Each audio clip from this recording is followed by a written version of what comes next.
চেষ্টা মুজাদ্দিদ হতে পারে না, যদিও বর্তমান যুগে অনেকে চেষ্টা চালাচ্ছে মুজাদ্দিদ হওয়ার জন্য, নিজেকে মুজাদ্দিদ দাবি করতেছে। দাবি করে মুজাদ্দিদ হওয়া যায় না, প্রপাগান্ডা করে মুজাদ্দিদ হওয়া যায় না, ডিগ্রি ধারণ করে মুজাদ্দিদ হওয়া যায় না, কিতাব লিখে বক্তব্য দিয়ে মুজাদ্দিদ হওয়া যায় না। মুজাদ্দিদ এটা আল্লাহর পক্ষ থেকে হয়। ইনাদের জানা উচিত তদবিরে মুজাদ্দিদ হয় না, তকদিরের মাধ্যমে মুজাদ্দিদ হওয়া যায়।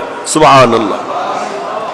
কোন তদবিরের মাধ্যমে মুজাদ্দিদ হওয়া যায় না। বর্তমান সে মিনহাজি তাহেরুল কাদরি নামক পাকিস্তানের যে আলেম বাইর হয়েছে, ও নিজেকে বড় মুজাদ্দিদ দাবি করছে,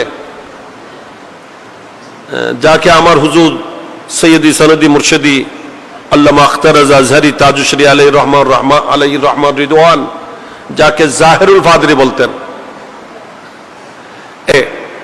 হিন্দুদেরকেও নিয়ে এবং খ্রিস্টানদেরকে নিয়ে সে একটা মূর্ছা তৈরি করার অপচেষ্টা চালাচ্ছে এবং সব ধর্মকে মিলিয়ে একটা ওই ধরনের খেয়াল দেয়ান করে একটা কাজ করার জন্য চেষ্টা করছে এবং নিজেকে বড় মুজাদ্দিদ দাবি করতে চাচ্ছে। এগুলা হচ্ছে প্রপাগান্ডা, এগুলা করে কোনোদিন কাজ হবে না, সফল হতে পারবে না। তো এই ধরনের আলেম, দিনকে বিক্রিকারী আলেম যদি থাকে, আবার তাদের বিরুদ্ধে আওয়াজ বুলন্দ করার ব্যক্তিও আল্লাহ তাআলা জগতে দান করে থাকেন। সুবহানাল্লাহ।